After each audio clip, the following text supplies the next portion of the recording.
Hey everyone, Mario here. I wanted to discuss today expectations associated with your goal of muscle building or fitness in general.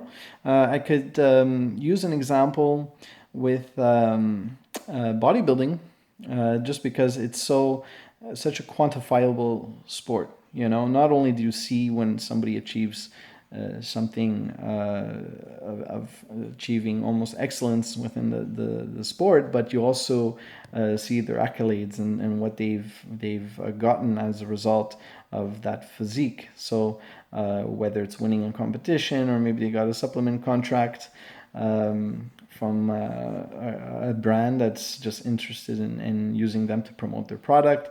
They are very quantifiable things associated with fitness goal, their physique goal. So, here in Montreal, it's a very bodybuilding rich city.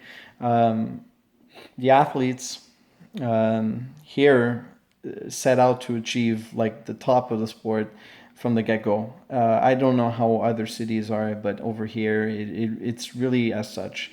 It's once again it's a city with a strong tradition of bodybuilding and muscle building, and people still train kind of the way they did 20, 30, 40 years ago. So in any case, it's not so much about the training. It's not so much about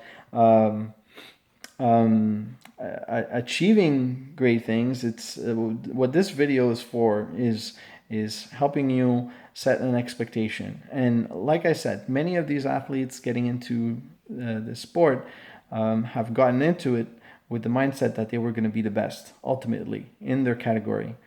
And I could tell you after 20 years of following some of them and knowing some of these individuals, or just continually hearing about them, seeing what they're up to, and so on and so on, the great majority have not, even continued competing after the first 2 years or so. They Those that did, didn't do so well. So a very, very small percentage of that initial group ultimately went on to the highest levels of the sport. Extremely small percentage, and it's normal. It's like this in any industry, right? But why is that? What is the reason? And I could tell you through observation more than from experience.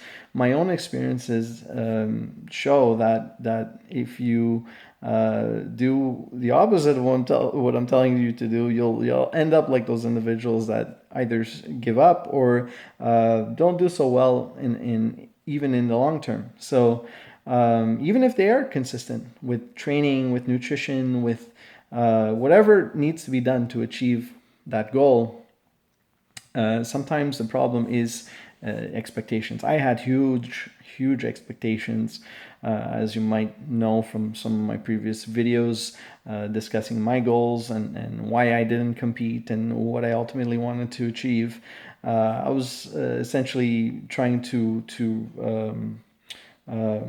attain a sort of unicorn physique or unicorn concept of fitness that didn't even really exist. So there was nobody's even searching for what it was that I wanted to achieve, because it's something that's almost so great that it gets diluted, so to speak.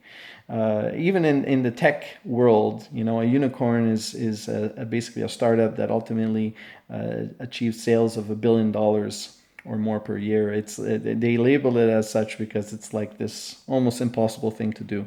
So, but in fitness, of course, you can go extremely far, and you don't need to compete. You don't have to want to compete. But I think a lot of people have that mentality, just like many of those athletes did, of being the best. And what happens is they set themselves up for disappointment. So I think that's why a lot of people bail out early on, and even become somewhat obsessed with this idea of winning, even when there is no awards being given out in life. It's a popular term too, right? People like, who's winning, who's making more money, who's doing better. Take baby steps, set smaller goals, look 3 steps ahead of you. Don't try to reach the top of the staircase, and I think you'll do great.